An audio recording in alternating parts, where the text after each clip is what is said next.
हो गई अब पीर पर्वत सी पिघलनी चाहिए, इस हिमालय से कोई गंगा निकलनी चाहिए। साथियों नमस्कार, कृषि दर्शन के चौपाल अंक में आपका स्वागत है। आज हम आए हैं बड़ा गांव के धसान में, जो टीकमगढ़ जिले में स्थित है। यहाँ एक ख़ास बात है, यहाँ हम एक ऐसे किसान से मिले जिन्होंने एक इतने कठिन परिश्रम करके, आप देख रहे होंगे कि पीछे पहाड़ी नज़र आती है हमारे, और वो पहाड़ी पथरीली पहाड़ी है। उस पथरीली पहाड़ी के ये पास की ज़मीन में उन्होंने इस तरह से उपजाया कि आज हम सब के लिए ये प्रेरणा का स्रोत हैं। तो हमने कहा कि हम इस गांव में आके स्वयं देखें और इस चमत्कार को, इस परिश्रम के, इस पसीने के मूल्य को। चलिए, तो आज हम चौपाल में उन्हें भी शामिल करेंगे, उस सफल किसान को भी। साथ ही हमारे साथ होंगे कुछ वैज्ञानिक, कृषि वैज्ञानिक, और हमारे साथ होंगे कुछ सफल कृषक भी। तो चलिए मैं उनका परिचय करवा दूं। सबसे पहले हैं डॉक्टर संजय कुमार सिंह, जो कि वैज्ञानिक उद्यानिकी हैं। संजय साहब, बहुत बहुत स्वागत है आपका जी। डॉक्टर सत्येंद्र कुमार सिंह हैं, जो कि वैज्ञानिक है मछली पालन में। स्वागत है। उसके बाद हैं डॉक्टर सुनील जाटव जी, जो कि वैज्ञानिक हैं पादप प्रजनन में। उसके बाद बैठे हैं अजय रोहित साहब, जो कि सहायक संचालक उद्यानिकी हैं। और मैं कह रहा था कि जिस सफल किसान ने इस पथरीली भूमि को उपजाया है, जी हाँ, वो भी आज हमारे साथ हैं, श्री रामलाल जी प्रजापति, जो कि एक प्रगतिशील कृषक हैं और प्रेरणा है हम सब के लिए। साथ ही हमारे साथ बहुत से कृषक भाई भी और बहनें भी शामिल हैं, जो आज इस चौपाल में अपने इस कार्यक्रम में हमारे साथ होंगे और अपने प्रश्न करेंगे।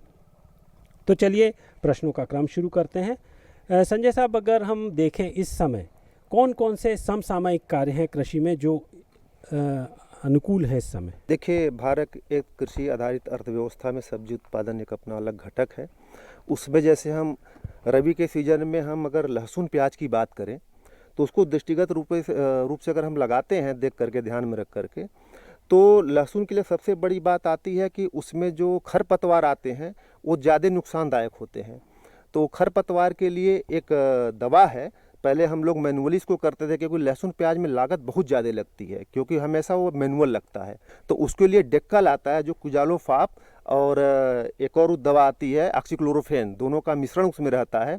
दोनों को मिला करके स्प्रे करते हैं लगभग 35 से 40 दिन के बाद। तो सारे मतलब चौड़ी पत्ती वाले और सकरी पत्ती वाले सारे खरपतवार जो है नष्ट हो जाते हैं।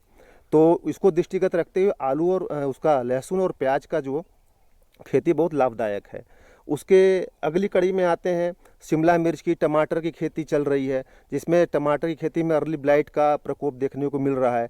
तो उसके लिए टोबेकोनोजाल हम दवा उसको स्प्रे कर सकते हैं 2 ग्राम पर लीटर की दर से। और हमारा इस समय मिर्च का है, मिर्च में कर्लिंग आ रही है। तो कर्लिंग का मतलब, एक कर्लिंग 2 तरह से होती है, एक पत्तियां ऊपर की तरफ सिकुड़ती हैं और एक नीचे की तरफ सिकुड़ती हैं।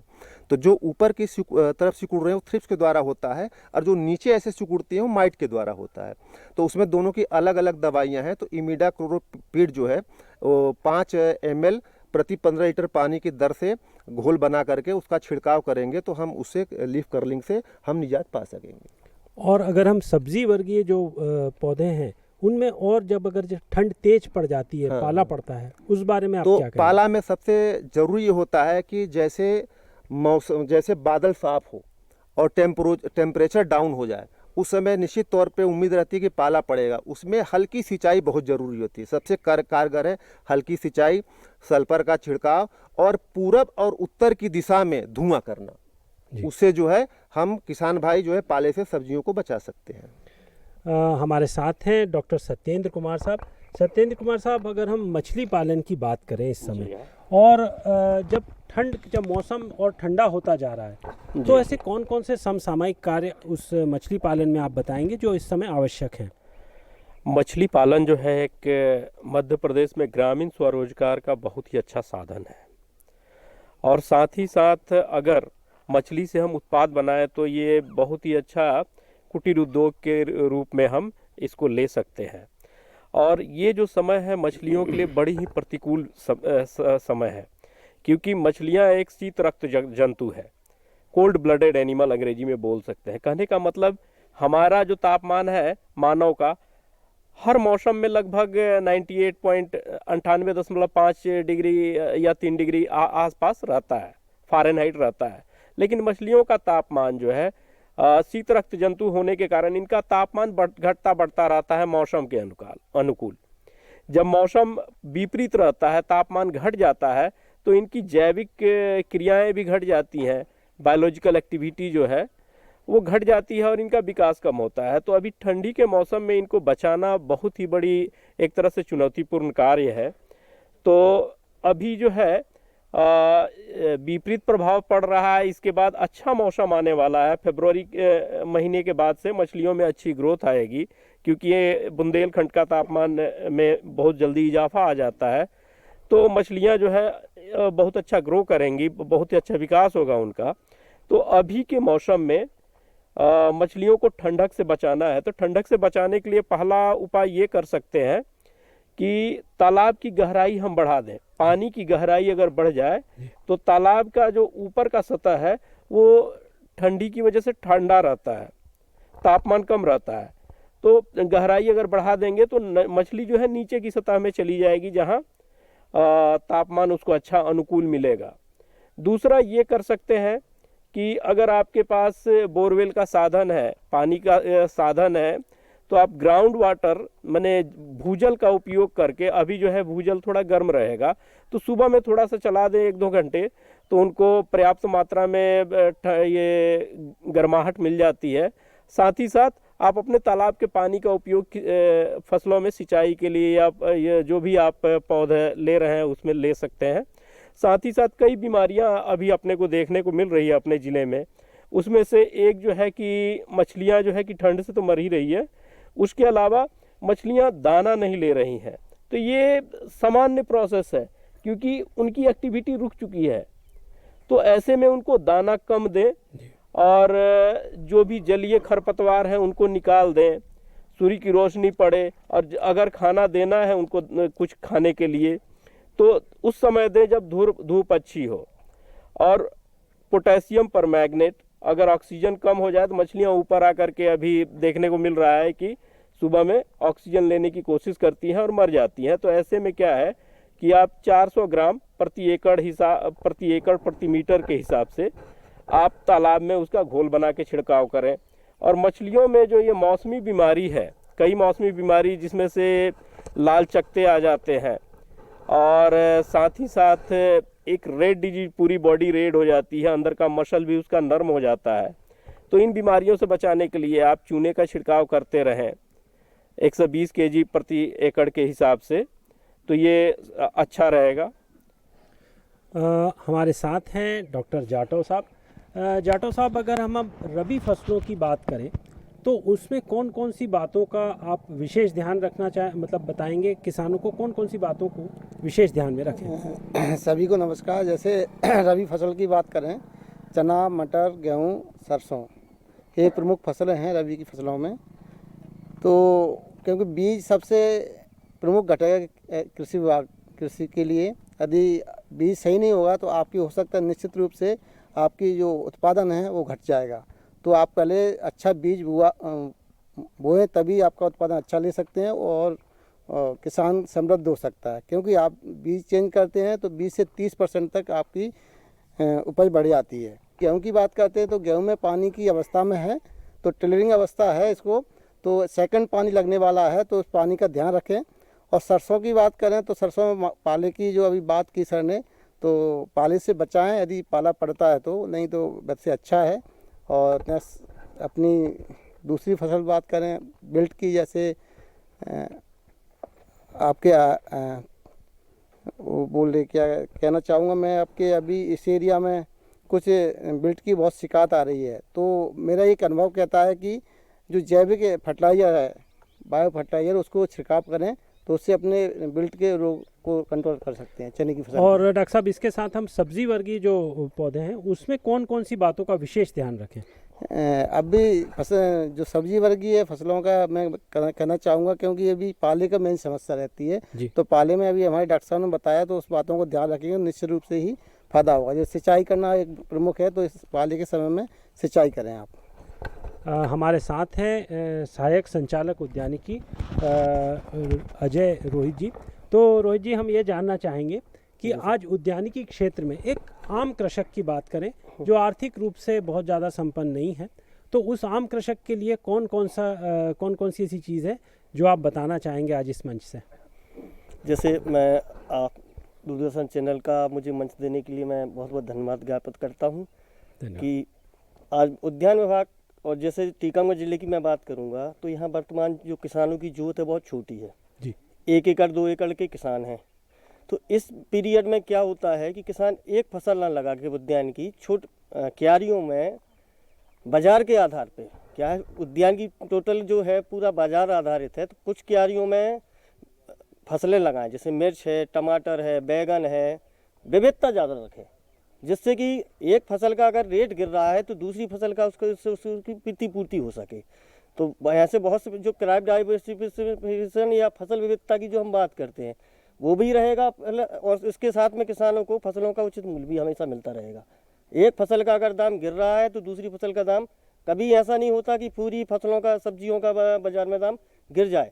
कभी एक फसल का दाम गिरेगा तो दूसरी का, तो एक एवरेज किसान को एक आय उसकी सुनिश्चित हो सकेगी। जी। बहुत महत्वपूर्ण बात बताई अजय जी ने कि जो डाइवर्सिफिकेशन यानी विविधता बहुत ज़रूरी है। अजय जी, एक बात और पूछना चाहेंगे कि अगर कोई उद्यानिकी संबंधी योजनाओं का लाभ लेना चाहता है तो वो कहाँ संपर्क करे और किस तरह से वो आगे बढ़े, इस बारे में बताएं। सर बहुत बहुत धन्यवाद। टीकमगढ़ जिले में केंद्र सरकार की एवं राज्य सरकार की बहुत महत्वपूर्ण योजनाएं चल रही हैं। खाद्य प्रसंस्करण से संबंधित, फसल क्षेत्र विस्तार से संबंधित, नवीन प्लांटेशन से संबंधित। तो इसकी एक प्लांटेशन की जो शासन ने योजनाओं का लाभ लेने की एक प्रक्रिया बनाई हुई है जी। इस शासन ने कहा सबसे पहले एक MPFSTS पोर्टल है, Madhya Pradesh farmer subsidy tracking system जी। इच्छुक किसान सबसे पहले अपने ज़मीन के दस्तावेज, खसरा B1, अपनी बैंक पासबुक, आधार कार्ड, एक अपना पासपोर्ट साइज का फ़ोटो, मोबाइल नंबर, किसी भी कियोस्क पर ले जाकर उसका रजिस्ट्रेशन कर सकता है। रजिस्ट्रेशन करने के बाद हमारे जो विकासखंड के कार्यालय हैं वहाँ संपर्क कर सकता है, या स्वयं अपना ID पासवर्ड जनरेट करके स्वयं चयनित योजनाओं का लाभ ले सकता है। वैसे मैं कुछ योजनाओं के नाम भी आपको बताना चाहूँगा जो शासन की बहुत ही महत्वपूर्ण योजना है। सबसे पहले योजना जो आप वर्तमान में, जो हम उत्पादन तो कर लेते हैं लेकिन जब हम प्रोसेसिंग की बात आती है तो हम उस पर पीछे रह जाते हैं कि हम करें क्या। तो भारत सरकार की ये बहुत ही महत्वपूर्ण योजना है, PFE योजना है, प्रधानमंत्री सूक्ष्म खाद्य उन्नयन योजना। इस योजना के अंतर्गत 35% सब्सिडी या अधिकतम 10 लाख, हम कोई यूनिट लगाते हैं तो हमें 35% या 10 लाख अधिकतम अनुदान विभाग द्वारा दे होगा। इसके अलावा एक इसमें पार्ट और टॉप अप और है कि जो इस पर हमें लोन पे जो सब्सिडी में ब्याज देना है, AIF एग्रीकल्चर इंफ्रास्ट्रक्चर फंड से 3% हमें ब्याज पे छूट अतिरिक्त मिलेगी। मान लें हमें एक बैंक आधारित योजना है ये, अगर बैंक हमें 9% लोन ब्याज ले रही है तो 3% जो ब्याज है वो इस योजना से कम हो जाएगा, तो किसान को मात्र 6% ब्याज ही देना पड़ेगा। अच्छा जी। देखा किसान भाइयों, कितनी महत्वपूर्ण बात बताई है अजय जी ने कि ज़रूरी नहीं है कि उद्यानिकी विभाग की योजनाएं, अगर मार्जिनल फार्मर जिसके पास भूमि भी नहीं है या कुछ है, वो भूमि भी वो फार्मर भी योजनाओं का लाभ ले सकता है। ऐसी अनेक योजनाएं, सिर्फ आपको ज़रूरत है जागरूक होने की। आप उद्यानिकी विभाग की वेबसाइट पर जाइए, आप कृषि विज्ञान केंद्र जाइए, आप उद्यानिकी विभाग जाइए, आपको योजनाओं से संबंधित जानकारी मिलेगी और उसका आप लाभ ले सकेंगे। तो चलिए अब हम मिलते हैं उस कृषक से जिन्होंने ये पूरे जगह का एक इतिहास लिखा है। हम कहना चाहेंगे, मतलब हमारा कहने का मतलब ये है कि उस पहाड़ी पथरीली भूमि से वो आज इस पूरी चारों तरफ हरियाली और फलों से सजा हुआ ये एक फार्म हम देख रहे हैं। तो आपका बहुत बहुत स्वागत है। सर हम ये जानना चाहेंगे कि आप अपनी थोड़ी कहानी बताएं इस बारे में कि किस तरह से शुरू किया, ये भूमि पहले कैसी थी। मैं रामलाल प्रजापति, बड़ा गांव धसान, जिला टीकमगढ़। सभी दूरदर्शन वालों को नमस्कार, सभी अधिकारियों को नमस्कार, किसान भाइयों को, माताओं बहनों को नमस्कार यथा योग्य प्रणाम स्वीकार करें। ये मेरी ज़मीन पैतृक ज़मीन है और मैं सर्विस करता था। 40 साल पहले मैंने सर्विस की। 31 जुलाई 2021 में मैं सेवानिवृत्त हुआ हूँ। तब से मैंने है ना जो एक खेती को देखा है, और इसमें 15-16 साल से खेती कर रहा हूँ। मेरे बच्चों के सुपरविजन में है ना जो मिस्टर मनोज प्रजापति हैं, MSc हैं, वो कृषि सलाहकार हैं।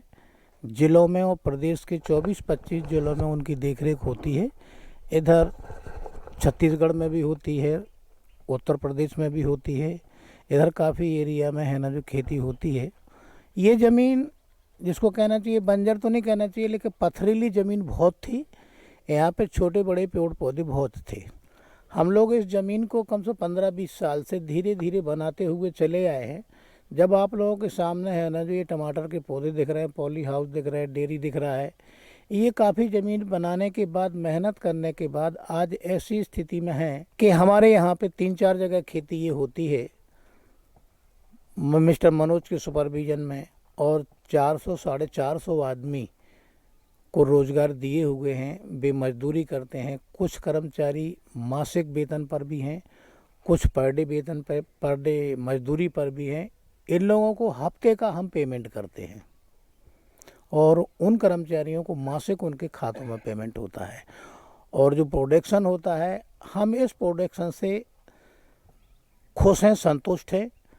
और हमारी और सभी की सोच ये है कि हमारा बुंदेलखंड का कृषक जो है वो मात्र सरसों, चना, गेहूं लगाने पर ही विश्वास करता है। पूछने के पीछे यह भी हमारा एक उद्देश्य था कि उसका जो गौमूत्र है या गोबर खाद है वो इस पथरीली भूमि के लिए कितनी अधिक आपको आवश्यक हुई। हमको आवश्यक इसलिए हुई कि जैसे मान लो किसान खाद में यूरिया डालते हैं, पोटाश डालते हैं, उससे पौधे की जड़ों को नुकसान होता है। और वो पौधे कोई तो है ना जो उसमें दीमक ख़त्म नहीं हो पाता उनसे, तो दीमक बढ़ जाता है, जड़ें खराब हो जाती हैं, और भी कई अन्य तरह के नुकसान उनसे होते हैं। तो फिर हमारे है ना जो मैनेजर श्री मोहन पटेल, मनोज प्रजापति, इसको जो ऑपरेटर हैं, कृषि सलाहकार हैं, उन्होंने वो गाय का डेयरी फार्म भी, उससे ये भी फ़ायदा हुआ हमको कि हम है ना जो उसको गोबर को इकट्ठा करते हैं, उसका है ना जो उसका ये केंचुआ भी पाले, उसको कौन सा खाद कहते हैं, बरनी, केंचुआ भी पाले। एक गड्ढा खोद के रखा है उसमें है ना जो, उसको जब हमारी फसल होती है तो हम उसको खोद के लाते हैं। जैसे ये रखा अभी हमारा खाद यहाँ नीचे दिख रहा होगा आपको जी, बर्नी कंपोज वाला है ना, केंचुआ उसी में डले हैं, गाय होता रहता है। तो उनको जब हम मेड़ा बनाते हैं पॉलीथीन के पहले और उसके ड्रिप के पहले, उसमें है ना जो हमारी लेबर जाती है तसले में, जैसे किसान गेहूँ चना बोता है ना, ऐसे इस टाइप से उसको है ना जो मुट्ठी भरी तसला लिया उनने, उसमें बोते हैं उसको। इसमें काम आता है, बहुत ज़्यादा 25% फ़ायदा करता है वो खाद जी। बहुत बहुत धन्यवाद। तो देखा किसान भाइयों, रामलाल जी ने जो एक बात बताई कि केवल हिम्मत नहीं हारना है, रास्ते निकालना है, और जो रास्ता निकाला वो आपके आंखों के सामने है। तो अब हमारे साथ कुछ सफल कृषक भाई बहन भी हैं, तो उनसे बात करते हैं और जानते हैं वो किस तरह से खेती कर रहे हैं, आज इस कार्यक्रम से उन्हें क्या प्रेरणा भी मिली, और साथ ही अगर उनके कुछ प्रश्न रहेंगे तो विशेषज्ञों से वो पूछेंगे। चलते हैं, महिला कुछ कृषक हमारे साथ हैं और जानते हैं वो क्या कहती हैं कृषि के बारे में। और जैसे ट्रेनिंग, डॉक्टर साहब ने अभी ट्रेनिंग बताया कि कृषि विज्ञान केंद्र बहुत सारी ट्रेनिंग देता है, तो महिलाओं के लिए भी बहुत सारी ट्रेनिंग देता है, तो क्या कहोगे, जाना चाहिए, ट्रेनिंग सीखना चाहिए कि नहीं? तो आप, हमें तो मालूम नहीं है, सिखा दो तो सीख लेंगे। हाँ चलो, आज हमारे साथ बहुत सारे कृषि वैज्ञानिक हैं, सहायक संचालक उद्यानिकी है, बहुत सारे। तो आप बताइए, किसे कुछ पूछना चाहोगे आप? बताएंगे तो पूछ लेंगे। खेती किसानी में पूछिए, क्या पशुपालन के संबंध में कुछ जानकारी हासिल करना है या सब पालन में करना है, कोई जैसे कोई रोजगार भी होवे पशुपालन से। अच्छा, हाँ डॉक्टर साहब, इन्होंने पूछा है कि पशुपालन क्षेत्र में कोई रोजगार की कोई संभावनाएं होती हैं? आप मछली पालन क्षेत्र से भी हैं, तो क्या कोई बताना चाहेंगे? पशुपालन क्षेत्र में भी बहुत रोजगार की संभावनाएं हैं।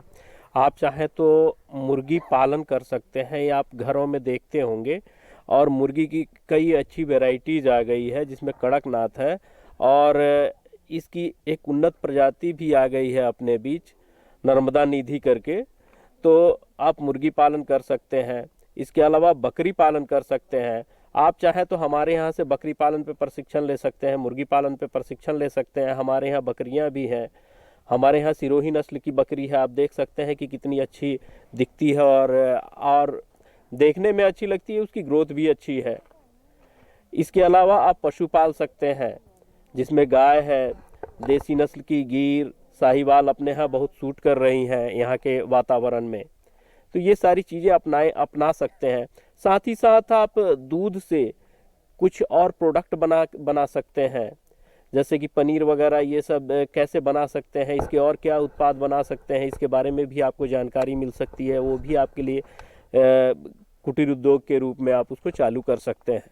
जी, धन्यवाद। डॉक्टर साहब, हम आपसे जानना चाहेंगे कि अभी उद्यानिकी क्षेत्र को लेकर अगर युवा अपना भविष्य देखना चाहे तो किस तरह से वो आ सकता है इस क्षेत्र में, और किस तरह से उसके एक रोजगार का एक अवसर मिल सकता है? ये बढ़िया प्रश्न है आपका।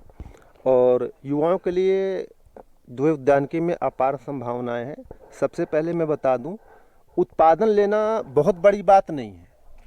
उत्पादन हम ले सकते हैं, बीज लगाएंगे तो उत्पादन मिलेगा ही मिलेगा, लेकिन उसके साथ जुड़ा हुआ है उत्पादन, उत्पादकता, प्रशोधन, प्रसंस्करण, परिवहन, वाणिज्य एवं विपणन। वाणिज्य एवं विपणन से जैसे अभी हमारे प्रगतिशील किसान जो रामलाल जी बताए कि हम जो है इसको भेजते हैं, बाहर तक जाता है, हमारा मध्य प्रदेश के भी बाहर जाता है। तो उस तरह से वाणिज्य विपणन से मतलब ये है कि हम टमाटर लगाने के बाद उसको बेच करके पैसा अपने जेब में कर लें, ये बहुत बड़ी बात होती है। हम लगा करके हमारा टमाटर सड़ जाए, ये कोई मतलब का नहीं है।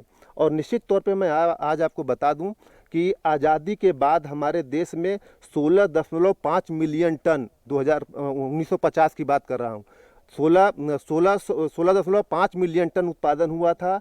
2010 में जाकर के इसका उत्पादन 101 मिलियन टन हुआ, और अभी जाकर के उत्पादन हमारा जो है 209.4 मिलियन टन उत्पादन हुआ है। एक प्रश्न हमारा और महिलाएं करना चाहती हैं, तो वो उन तक चलते हैं। क्या कहना चाहोगे, आज इतनी सारी आपके साथ आपकी बहनें बैठी, क्या कहना चाहोगे कि किस तरह से आप आत्मनिर्भर बने, आपने कृषि किया, तो इनको क्या बोलना चाहोगे? उसमें रुचि रहती है हम लोगों की आने की, और मतलब यहाँ काम करने की। हाँ, और अपने पैर पर खड़े होकर स्वाभिमान से रहना, वो उस बारे में ये लगता है कि हम लोग किसी के मतलब मोहताज नहीं रहे। हाँ, अपने मतलब काम करें, अपना खर्चा करें। नई पीढ़ी से क्या बोलना चाहोगे, नए जो बच्चे बैठे हैं उनसे? वो लोग तो अपनी शौक से आते हैं, उससे माँ बाप नहीं कहते। हाँ, धन्यवाद, नमस्कार। तो देखा किसान भाइयों, आज हमारे साथ सफल कृषक जिन्होंने ये कहानी लिखी, यहाँ पर एक पथरीली ज़मीन पर इतना उपजाऊ बना दिया, वो भी है, और एक नई पीढ़ी के लोग भी बैठे हैं जो एक अच्छा भविष्य देख रहे हैं। तो आज हम सभी आपने इस कार्यक्रम में आए वैज्ञानिकों का बहुत बहुत धन्यवाद अदा करते हैं, और साथ ही हमारे साथ सफल कृषक जो एक प्रेरणा के स्रोत रहे, उनका भी बहुत बहुत धन्यवाद। साथ ही बहुत सारे सफल कृषक जो आज हमारे इस कार्यक्रम में शामिल हुए और उन्होंने अपनी बात रखी, महिला कृषक, सभी लोगों का बहुत बहुत धन्यवाद। तो साथियों, चौपाल के इस अंक में आज बस इतना ही। अगले चौपाल में हम फिर किसी नए विषय पर आपको लेकर चलेंगे। तब तक के लिए आज्ञा, नमस्कार।